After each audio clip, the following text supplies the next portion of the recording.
Kaylee Mitchell had a gift. She could walk into an empty room and see exactly what it needed to become something unforgettable. The right lighting, the right colour story, the right energy. And tonight, the McCall Grand Charity Gala was the proof of everything she was capable of. Ivory draping along every arch, gold candlelight hitting the crystal just right, florals so precise they looked painted.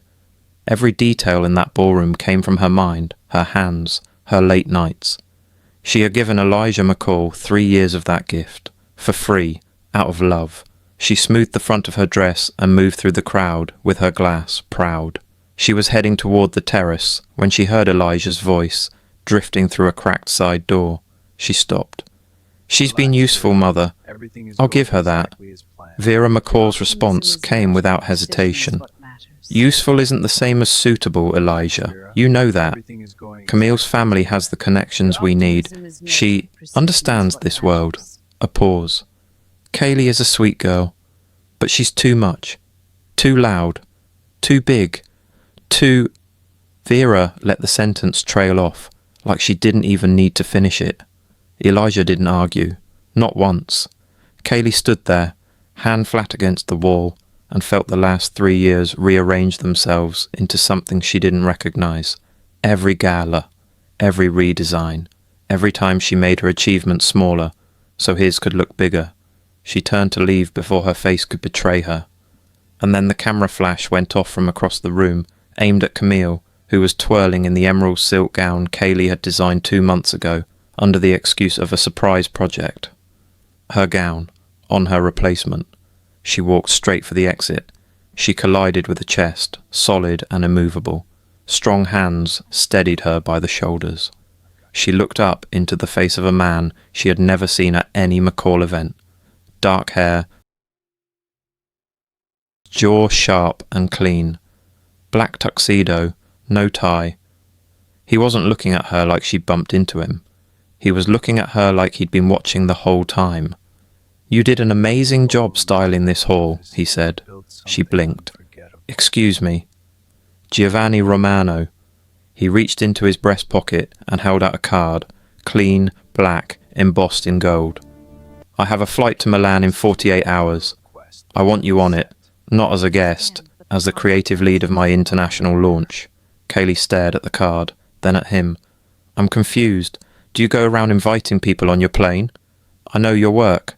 His eyes moved briefly across the room, the draping, the light, the flowers, then came back to her. "That's enough." What Kaylee didn't know yet, Giovanni Romano didn't chase talent. He recognized it and claimed it, and he just claimed her. "What do you think, guys? Should Kaylee get on that plane? What would you do if you were in her shoes? I know what I would do. Let me know below. Like, share, and subscribe. Hit that notification bell, because this story is just getting started. Chapter 1. The Italian Intervention. Kaylee didn't take the card.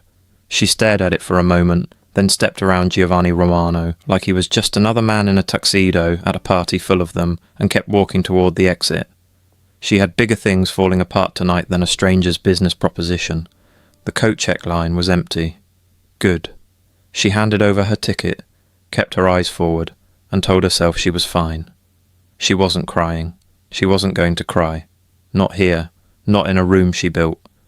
She caught a reflection in the mirrored wall beside the coat check, deep brown skin, full lips, the dress pulling perfectly across her hips and waist, the way only something custom-made could. She addressed herself tonight like a woman who belonged. Funny how that hadn't been enough. "You forgot this." She turned around. Giovanni was standing 3 feet behind her, card still between 2 fingers, completely unbothered by the fact that she'd just walked away from him. He didn't give up easily. She would give him that. "I didn't forget it," she said. "I left it." "I know." He tucked it back into his pocket. "So I followed you." She almost laughed. "Almost." "Mr. Romano. Giovanni. I don't know you. And whatever you think you saw tonight, I'm not—" She stopped, pressed her lips together. "I'm not in a position to be making any decisions right now." He nodded slowly, like that was a completely reasonable thing to say, and he had no intention of leaving anyway. The coat check attendant returned with her wrap. Kaylee took it, pulled it around her shoulders, and turned for the door. Giovanni fell into step beside her. She stopped walking. "Are you following me out?" "I'm getting some air," he said simply. The room is stuffy. No smirk. No charm. They ended up outside on the stone steps, the city spreading out beneath them in amber and gold. Kaylee gripped her wrap tighter and stared straight ahead. "How long have you been working for the McCalls?" Giovanni asked. "I don't work for them." "I don't work for them." The correction came fast and sharp. "I was in a relationship with Elijah. The work was—" She exhaled. "It doesn't matter. It matters," he said quietly, "because everything inside that room is exceptional, and none of the McCalls are exceptional people."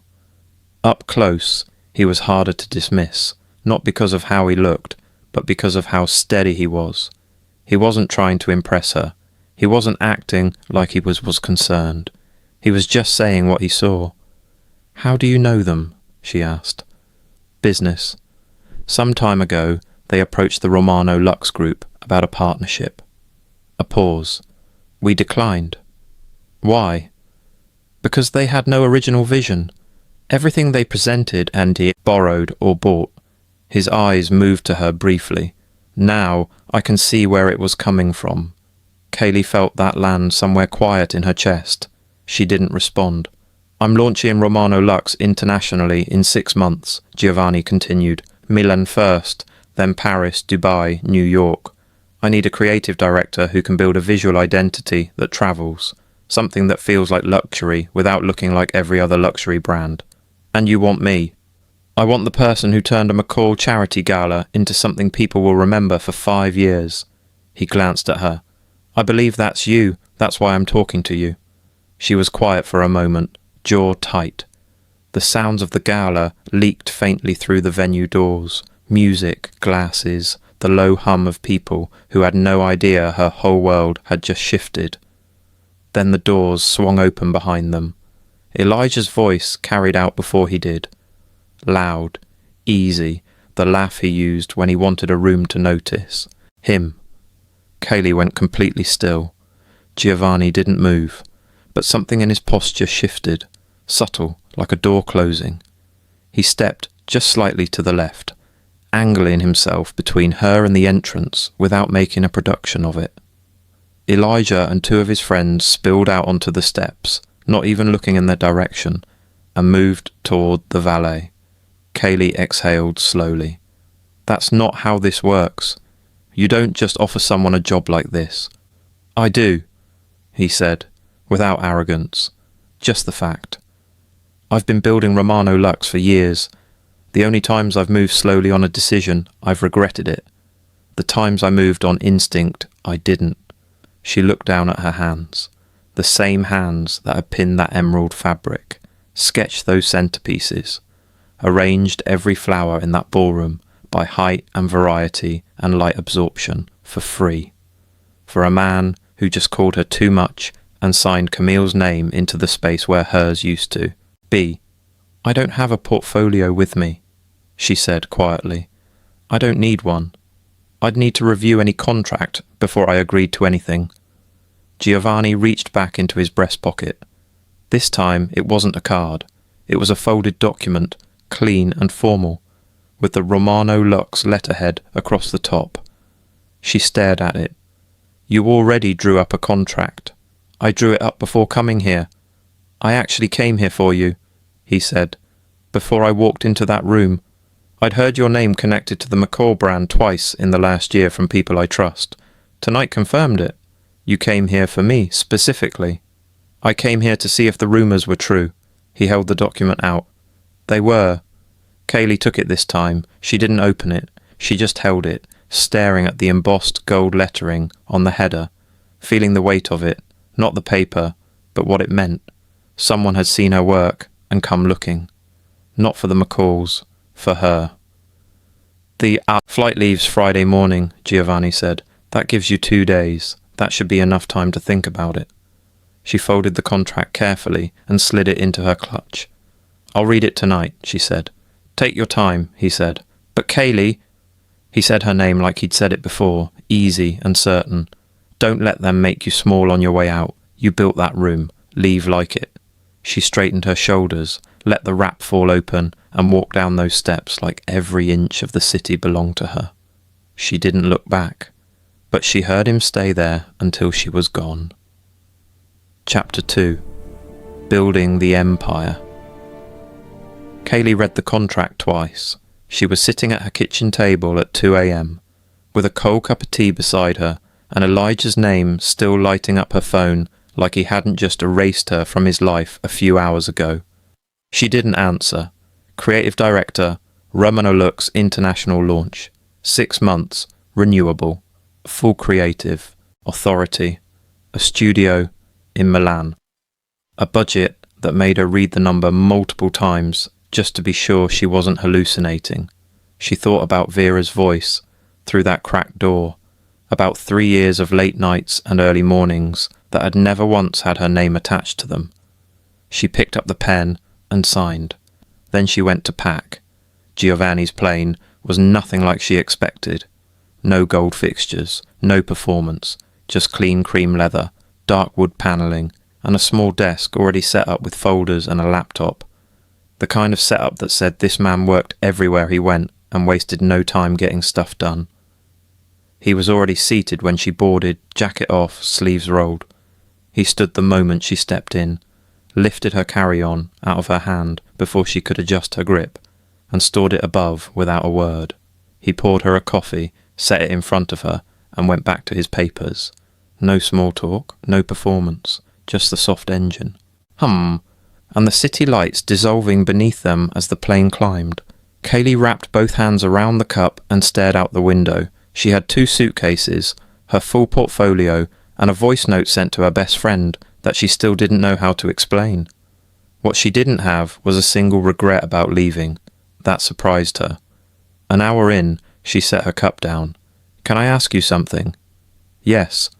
"You could have hired anyone in Europe, someone with the right connections, the right pedigree. Why push for me?" He put his papers down. "When Giovanni Romano gave you his attention, you felt the full weight of it. No half listening, no glancing away." "I have hired those people," he said. "Impressive resumes, safe choices. They gave me beautiful work." A pause. "The kind of beautiful that nobody remembers 6 months later. And you think I'm different.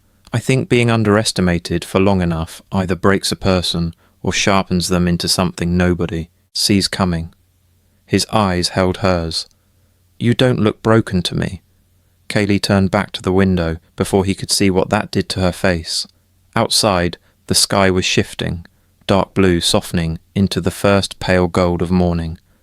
A new day, a new country, a version of her life that 3 days ago she couldn't have imagined. She reached into her bag and pulled out her sketchbook. And somewhere over the Atlantic, with Giovanni working quietly across the table, Kaylee Mitchell began to design. Milan didn't ease her in gently. It hit her the moment she stepped out of the car.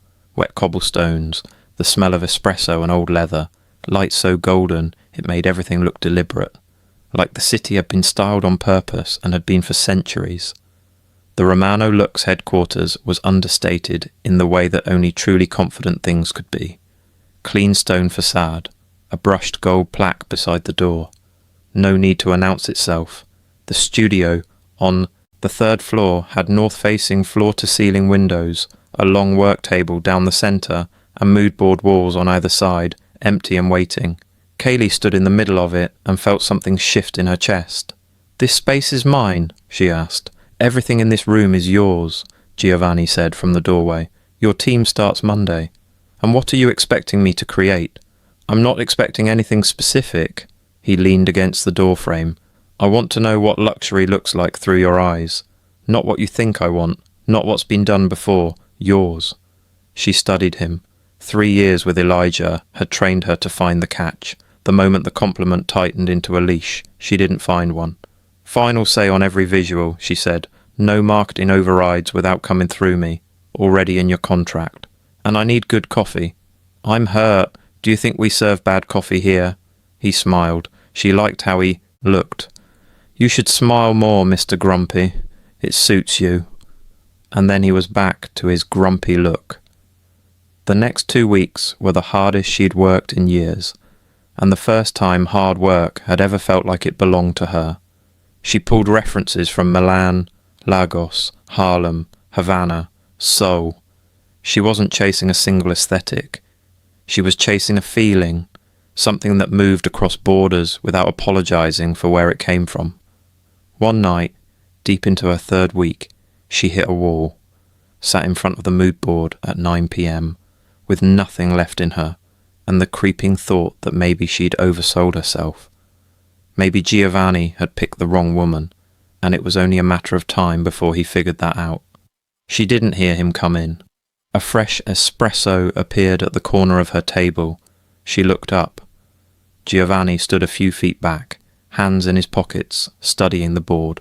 Not her work like he was judging it, but like he was genuinely trying to understand what she was building. "It's almost there.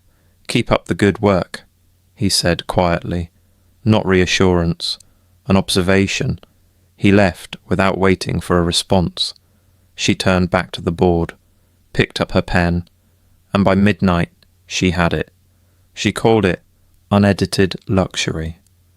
The idea that true opulence didn't erase where you came from, it amplified it. That the richest version of beauty was the one that never once apologized for itself. When she presented it to Giovanni 3 days later, he moved through every panel without a word. She stood with her arms crossed and her jaw tight, waiting for the fine print. "This is not what I expected," he said. Her stomach dropped. "Here it comes." "It's better." Significantly. He turned from the board to her, deep brown skin in the north light, natural hair pinned back with 2 gold clips, a woman finally taking up every inch of the space she deserved. "Kaylee, where has this been?" She knew he meant her, not the work. "Buried," she said. He nodded slowly, like that was the most unsurprising and most infuriating thing he'd ever heard. "Not anymore," he said, and turned back to the board. By the end of the month, the Romano Looks campaign had a pulse. Kaylee walked through Milan every morning, full hips, deep brown skin, shoulders back, and nobody in this city looked at her like she was too much of anything. She was starting to understand that she never had been. Back home, she heard the McCall gala was trending for all the wrong reasons. Lighting flat, cheap florals. The whole evening read like a copy of something it couldn't name. She read the headline once, then got back to work. It wasn't her business. She had an empire to build, and for the first time in her life, it was going to have her name on it. Chapter 3. The first message came on a Tuesday. Kaylee was in the middle of a fabric review with her team, 12 swatches spread, across the work table, arguing the difference between ivory and bone, when her phone buzzed face down beside her coffee cup. She flipped it over. Elijah McCall. She turned it back over and kept working. The second message came 3 days later, then a third, then a voicemail she didn't open. The preview read, "Hey, it's me. Just wanted to check in," and it told her everything she needed to know. Not an apology, a check-in. As if she were a resource he'd temporarily misplaced and was now circling back to collect. She deleted it without listening. The McCall family's public image was unravelling in slow motion, and everyone in the industry could see it. Their quarterly gala drew half the usual press. Their latest charity campaign launched flat, generic, forgettable, the kind of imagery that blended into everything and stood out from nothing. 2 long-standing sponsors had quietly stepped back. Without Kaylee's eye, the McCalls looked exactly like what they were. Average people who had borrowed someone else's vision for so long, they'd forgotten they didn't have one of their own. She heard all of this through industry contacts, through her team, through the way the fashion world whispers when old money starts to slip. She didn't go looking for it. It found her. Giovanni noticed the messages before she said a word about them. She didn't know how. One evening she was working late, phone on the table, and she made the mistake of leaving its screen up when the next message came through. Giovanni was passing her table with a folder when it buzzed. He glanced at the screen, an involuntary flicker, and she watched something settle in his jaw. He didn't say anything that night, but the next morning he appeared in her studio doorway, with 2 espressos and a calm that felt deliberate. "Has he contacted you?" he asked. "A few times," she said. "What does he want?" "I haven't asked. I don't care." Giovanni set her espresso down and studied her. Not with pity, she would have shut that down immediately. "He must have heard that you work here. You know there are no secrets in this industry. I hope he is smart enough and doesn't contact the company directly," he said. "He won't go that far. Men like Elijah McCall always go that far when something they took for granted stops being available." A pause. "I'm telling you so you don't have to manage it alone. I'm here for you for anything." Kaylee nodded her head. Nobody had ever said that to her before. Not like that, no strings attached, no performance of being a good man. "Thank you," she said quietly. He nodded once and left her to her work. The call from Elijah came that Friday, not to her phone, to the Romano Lux front desk. Kaylee found out 2 hours after it happened, when Giovanni mentioned it like some minor occurrence. "What did I tell you? Elijah called the office," he said. "He did?" she asked. "What did he say?" "That he was a personal contact and needed to reach you urgently. My team told him you were unavailable and that all external communications go through the main office." Giovanni's tone didn't shift. "He hasn't called back since then." Kaylee set her pen down. Across the table, her mood board stared back at her. Weeks of work, her vision building in colour and texture and light. She thought about the version of herself who had done this same quality of work for 3 years and handed it quietly to someone else. She thought about Vera's voice through that cracked door too much. "He's going to keep trying," she said. "Probably. People who've lived off someone else's talent tend to panic when the supply runs out." He picked up her pen from the table and held it out to her. "Keep working. He doesn't exist in this room, okay?" She took the pen. Neither of them moved for a moment. Giovanni on one side of the table, Kaylee on the other, the mood board behind her full of everything she was becoming. "You knew this would happen," she said. "When you offered me the contract, you knew he'd come looking." "I suspected. Talented people are always chased by the ones who use them once they leave. And you hired me anyway. I hired you because of it." His voice was steady and direct. "A woman who built what you built. Without credit, without resources, without a single person in her corner. I wanted to see what she could do when all of that changed." Kaylee felt that settle somewhere deep. Not like a compliment. Like a truth she'd always known about herself and had never once heard spoken out loud. She turned back to the board. "Then let me show you. You won't regret your decision," she said. That weekend, she worked straight through Saturday into Sunday morning. Not because she was running from anything. Not because she needed to prove something to a man who'd never deserved her. But because for the first time in years, every hour she put in was building something with her name on it. Work that belonged to her, in a city that didn't know her old story, beside a man who had never once asked her to be less. Elijah McCall could call every office in Milan and all of Italy for all she cared. She had a launch to build. "That's what I'm talking about, girl. If you're still here, you already know Kaylee is just getting started. The revenge isn't coming. It's already being built, one brushstroke at a time. Hit that like button right now if you want to see what happens when she walks into that launch looking like everything they said she wasn't. Subscribe if you're new, because Chapter 4 is where Kaylee stops shrinking for good. Drop a comment and tell me, do you think Elijah deserves to see what she becomes? Let me know below. Chapter 4, the unapologetic debut. The launch of the line was 6 days away. Kaylee stood in the centre of the Romano Lux showroom at 7 in the morning, coffee in hand, and looked at what she had built. The space had been transformed over the past 2 weeks. Warm amber lighting that made every skin tone glow, textured walls in deep ochre and cream, fabrics draped with the kind of intention that made people stop walking and reach out to touch. Every corner told the same story in a different language. Unedited, unapologetic, unafraid. It was the most beautiful thing she had ever made, and for the first time in her career, her name was going on it. The fitting was scheduled for that afternoon. Kaylee had designed her own look for the launch. She stood in front of the full-length mirror in the studio dressing room while the seamstress made the final adjustments and she made herself look. Not the way she used to, scanning for problems, cataloguing what needed to be hidden or minimized or corrected. Just admired herself. Deep brown skin against silk, full hips and thick thighs filling the pleated skirt the way it was designed to be filled. Ruffle sleeves sitting perfectly on her shoulders. The diamond studs Giovanni had sent to her office that morning, no note, just the box, catching the light at her ears. Giovanni found her still in front of the mirror, minutes later. He stopped in the doorway, the way he always did. Never entering a space without reading it first. His eyes moved over her once, unhurried, taking in the full picture. Then he crossed the room and stood beside her, both of them reflected in the glass. "Wow," he said quietly. "Don't say anything," she said. She wasn't ready for a compliment. Compliments she could deflect. "I wasn't going to say anything," he said. "I was going to say that the room is going to have a problem on launch night."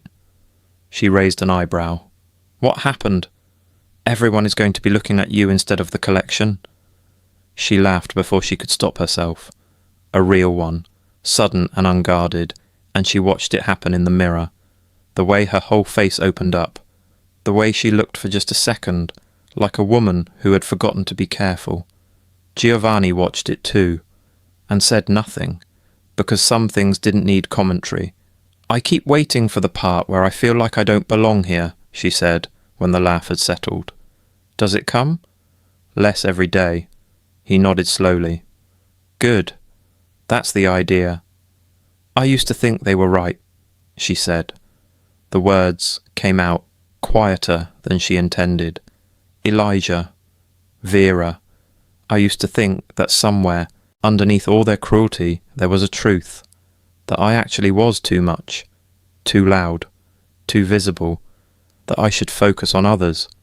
"You were too talented for the room they were trying to keep you in," Giovanni said. Flat, final, like he was correcting a factual error. She was quiet for a moment. "They weren't protecting their world from you," he continued. "They were protecting themselves from being exposed. There is a difference." He turned slightly toward her. She had known that somewhere, had felt it forming over these weeks in Milan, in the way her team responded to her direction, in the way the campaign had come together, in the way this city received her without flinching.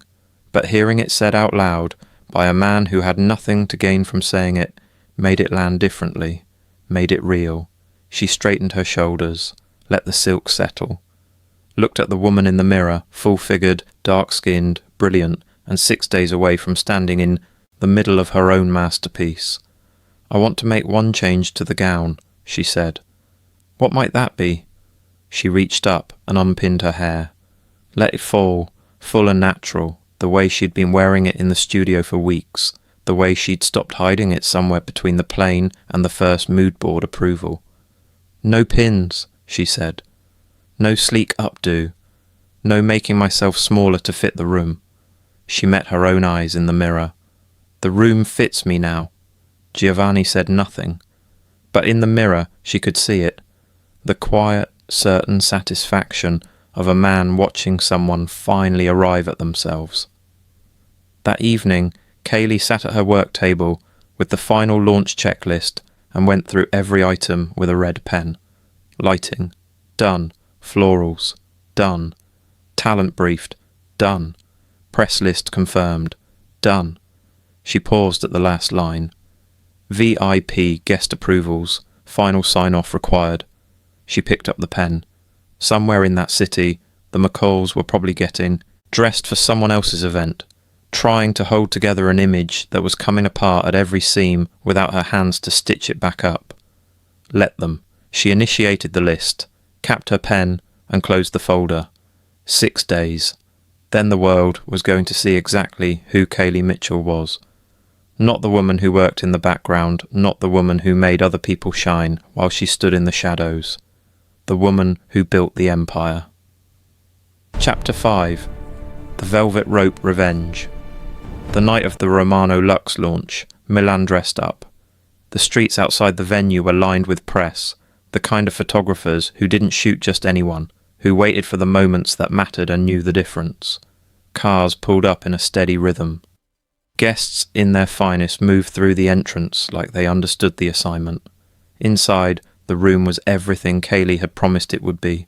Warm amber light pooling across textured walls, fabric installations that moved with the air, the scent of something expensive and subtle drifting through every corner, every detail singing the same note, unedited, unapologetic, undeniable.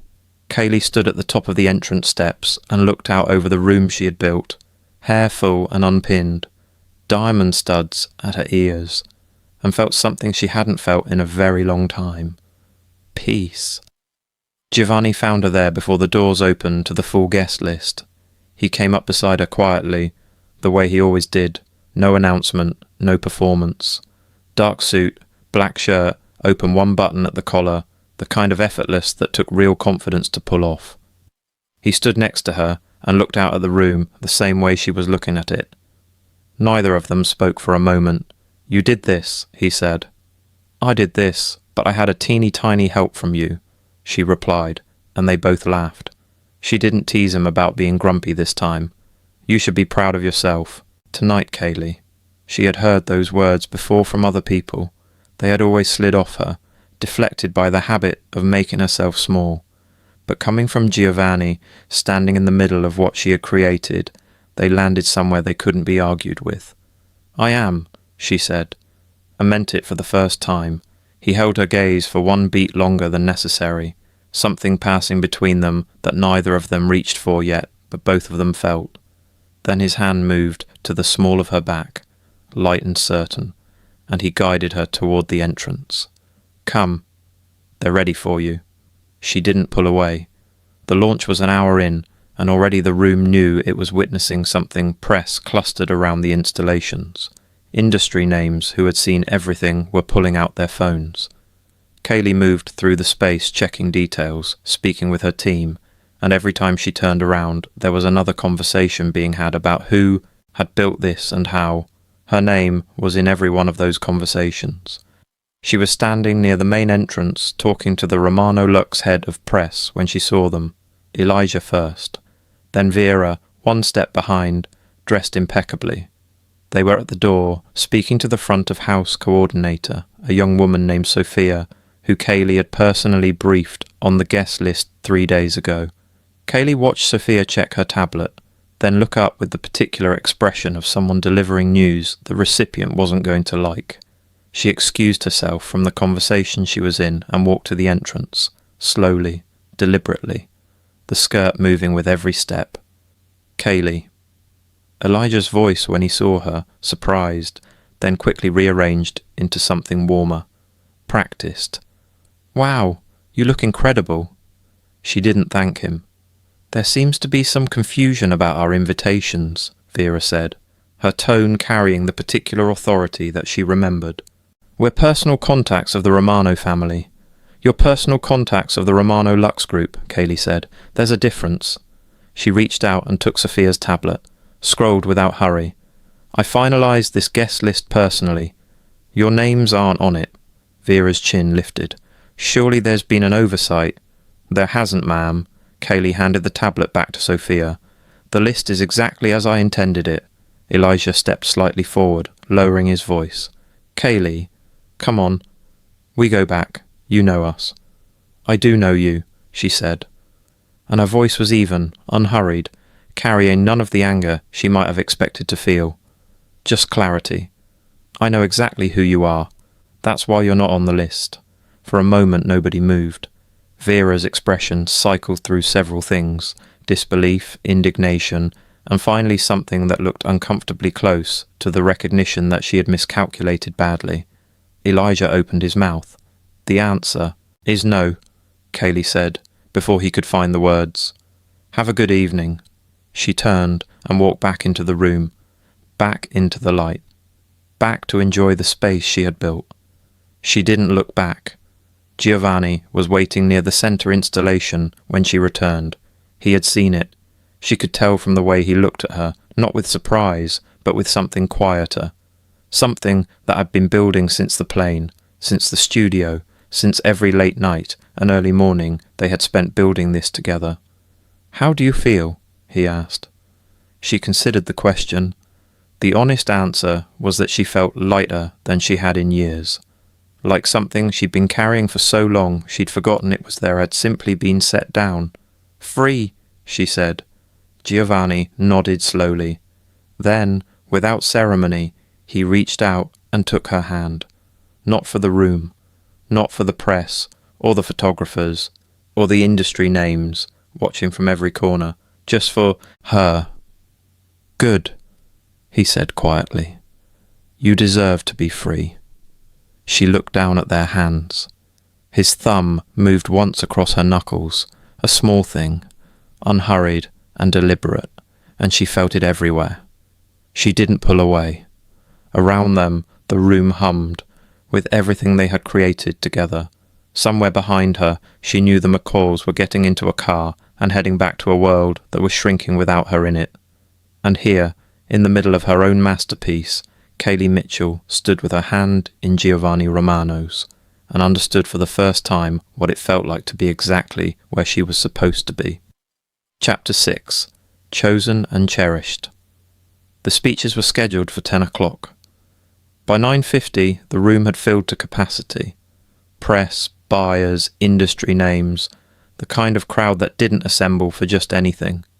The Romano Luxe launch had been the most talked about event of the season before it even opened its doors, and now that the doors were open, the room was proving every word of it. Kaylee stood to the side of the main stage, going over final notes with her team, when Giovanni's head of communications touched her elbow. "He wants you on stage for the address," she said. Kaylee looked up. "That wasn't in the program." "I know." The woman smiled. "He just added it." Giovanni took the microphone at 10 o'clock exactly. "Romano Luxe has been my family's work for all these years," he began. "In that time, I have worked with some of the most talented people in this industry. Designers, directors, architects of style who understood luxury the way most people understand a second language, fluently but not natively." A pause. "What you are standing in tonight is different. What you are standing in tonight was built by someone who doesn't just understand luxury, she lives it, she breathes it, she carries it in the way she sees the world and refuses to let the world tell her that. Vision is anything less than extraordinary." Kaylee felt the shift in the room before she understood what was happening. "The creative vision behind everything you see tonight, every light, every texture, every detail that has made you stop and feel something, belongs to one person." He looked across the room directly at her. "Kaylee Mitchell, my creative director, and the most talented person I have ever had the privilege of working with." The applause started before he finished the sentence. Kaylee didn't move for a moment. She stood at the edge of the stage with her heart doing something she didn't have a word for. Not just pride, not just gratitude, something bigger. The feeling of being seen, completely, by a room full of people who now knew her name and knew what it meant. Giovanni extended his hand toward her from the stage. She walked up the steps. The applause didn't stop when she reached him. Giovanni handed her the microphone and stepped back, giving her the stage, giving her the room, giving her everything she had built, and making sure every person in it understood who it belonged to.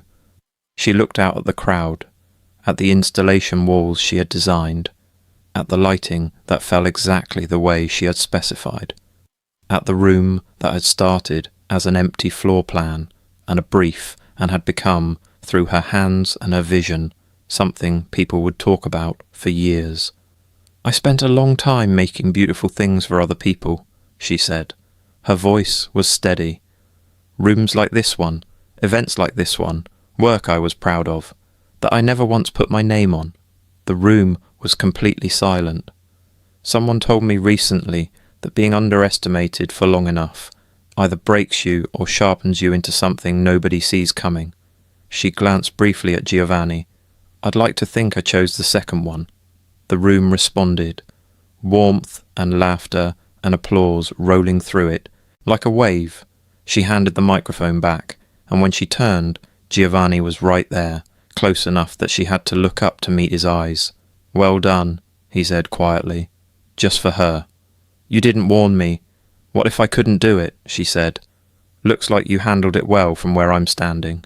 She shook her head slowly, but she was smiling, and he was watching her smile the way a man watches something he has no intention of ever looking away from. The room thinned out after midnight. Kaylee sat on the edge of one of the installation platforms, heels off, a glass of champagne in her hand, looking at the space in the quiet way she always did at the end of an event, cataloguing, remembering, letting it land. Giovanni came and sat beside her, close enough that his shoulder was against hers, and neither of them moved away. They sat like that for a while, not speaking, the room emptying slowly around them. What happens now? She asked eventually. Paris in 3 months, he said. Then Dubai, then New York. I meant, she stopped. He was quiet for a moment. Then he turned to look at her, fully, the way he had on the plane, the way he had in the studio, the way he had been looking at her since the night they met on those gala steps. I meant what I said up there. You are the most talented person I have ever worked with. Giovanni. I also meant what I didn't say. His voice dropped. Which is that somewhere between Milan and tonight, I stopped thinking of you as someone I work with. Kaylee held his gaze. Her heart was doing that thing again, the one without a word for it. You should have said something sooner. I'm dating someone, she said quietly. What? He looked like a kid that someone had stolen his lunch money. Gotcha, Mr. Grumpy. And she laughed. You prankster, he said. You needed to find yourself first, he said. I wasn't going to rush that. She looked at him for a long moment. This man who had crossed a room to find her on the worst night of her life, who had put her name on a stage in front of the world, who had shielded her and challenged her and never once asked her to be anything other than exactly what she was. I found myself, she said. I know, he said. I've been watching. And when he leaned in, she met him halfway. Outside, Milan glittered the way it always did, ancient and golden and completely unbothered by the lives changing within it.